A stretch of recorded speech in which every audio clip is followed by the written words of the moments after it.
ଭାଇ ମୁଁ ମରୁଛି କ'ଣ ପାଇଁ ଜାଣିଛ? ମୁଁ ମରୁଛି ଏଥିପାଇଁ କାରଣ ମୁଁ ଜାଣିଛି ମୋତେ ନ୍ୟାୟ କେହି ଦେଇପାରିବେନି। ଆଜି ନ୍ୟୁଜ୍ ଚ୍ୟାନେଲ ସାମ୍ନାରେ କିଏ କହୁଛି ସବୁ କିଛି ଜିନିଷ କହୁଛି। ତାଙ୍କ ଘର ହେଉଛି ପିପିଲି ହାଟ ଛକ। ସେ ମୋ ଜୀବନ ବର୍ବାଦ କରିଦେଇଛି। ମୁଁ ଜାଣିଛି ଗୋଟେ ଝିଅକୁ ମୁଁ କେବେ ବି ହରେଇ ପାରିବିନି କାରଣ ମୁଁ ଗୋଟେ ପୁଅ। ବସ୍ ମୁଁ ଯଦି ଭୁଲ ଥିବି ନା ତ ନିଶ୍ଚୟ ଆର ଜନ୍ମରେ କିଛି ଗୋଟେ ଖରାପ ଜିନିଷ ଜନ୍ମ ନେବି। ବସ୍ ଆଜି ମୁଁ ମରିବାକୁ ଯାଉଛି ଏ ଦୁନିଆ ସାମ୍ନାରେ, ମୁଁ ମରିବାକୁ ଯାଉଛି। ଆଉ ମୁଁ ଯଦି ଠିକ୍ ଥିବି ତ ଗ୍ୟାରେଣ୍ଟେଡ଼ ମୋତେ କିଛି ନ୍ୟାୟ ମିଳିବ। ମୁଁ ଯଦି ଭୁଲ ଥିବି ତାହେଲେ ମୁଁ କସ୍ମିନ କାଳେ ବି ଏ ଦେଶର ନ୍ୟାୟକୁ କେବେ ବି ଭାବିବେନି। କାରଣ ଏ ଇଣ୍ଡିଆରେ ବହୁତ ସାରା ଲୋକ ମରୁଛନ୍ତି, ବଞ୍ଚୁଛନ୍ତି। ବଟ୍ ମୁଁ ଜାଣିଛି ମୁଁ ତା ବିନା ବଞ୍ଚିପାରିବିନି। ତା ବିନା ମୁଁ ମରୁଛି ଏଥିପାଇଁକିରି କାରଣ ମୋତେ ନ୍ୟାୟ ଦରକାର। କାରଣ ମୁଁ ଆଜି ଯଦି ନ୍ୟାୟ ପାଇଁ ଯଦି ନ ଲଢ଼ିବି ତାହେଲେ ଆଜିକାଲି ହଜାରଟା ପୁଅ ବି ଅଛନ୍ତି ଏମିତିକି ମରିଯିବେ, ତାଙ୍କୁ ବି ନ୍ୟାୟ ମିଳିବନି। ଯଦି ନ୍ୟାୟ ଦରକାର ତାହେଲେ ସେଥିପାଇଁ ଲଢ଼ିବାକୁ ପଡ଼େ। ମୋ ବାପାର ସେତିକି ସାମର୍ଥ୍ୟ ନାହିଁ ଯେ କି ମୋ ବାପା ଲଢ଼ିପାରିବ ପଇସା ଦେଇକି। ବସ୍ ଯଦି କିଏ ଗୋଟେ ଗଭର୍ଣ୍ଣମେଣ୍ଟ ଓକିଲ ଯଦି ମୋ ବାପାକୁ ଯଦି ସାହାଯ୍ୟ କରିବ ନା, ମୋ ବାପା ନିଶ୍ଚୟ ହେଲ୍ପ ମାନେ ସବୁକିଛି ଜିନିଷରେ ପାଇପାରିବ। ମୁଁ ଗୋଟେ ମାର୍କେଟିଂ ଏଜେନ୍ସିରେ କାମ କରେ।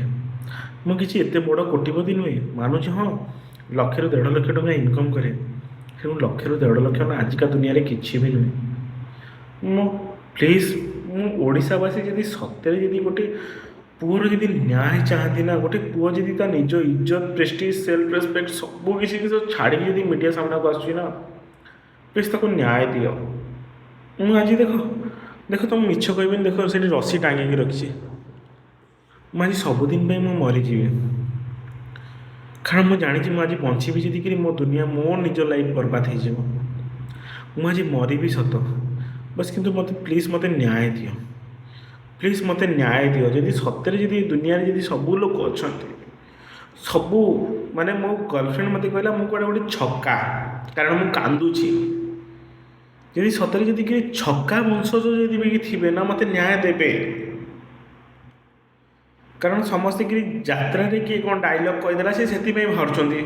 ତ ମୁଁ ତ ଗୋଟେ ମଣିଷଟିଏ, ମୁଁ ତ ଗୋଟେ ପୁରୁଷଟିଏ। ଗୋଟେ ଜିନିଷ ସମସ୍ତେ ନାରୀ ପାଇଁ ନ୍ୟାୟ ଭାବୁଛନ୍ତି, ତାହେଲେ ଗୋଟେ ପୁରୁଷ ପ୍ରତି ହେଇଥିବା ଅନ୍ୟାୟକୁ କାହିଁ ବାହାରିବେନି? ପ୍ଲିଜ୍ ମୋତେ ବାହାରନ୍ତୁ, ମୋତେ ନ୍ୟାୟ ଦିଅନ୍ତୁ। ମୁଁ ଏତିକି ଆପଣଙ୍କୁ ରିକ୍ୱେଷ୍ଟ କରୁଛି, ପ୍ଲିଜ୍ ମୋତେ ନ୍ୟାୟ ଦିଅନ୍ତୁ। ପିପିଲି ହାଟ ଛକ ତା ଘର, ସେ ତା ଘରେ ଅଛି। ସିଏ ତାକୁ କହୁଛି ହେରିକିରି ମୁଁ ତୋତେ ବଞ୍ଚେଇକି ରଖିବି। ଆରେ ଭାଇ, ବଞ୍ଚେଇକି ରଖିବ କ'ଣ? ଯେଉଁଟା ନ୍ୟାୟ ତା ସହିତ ଚାଲ ନା।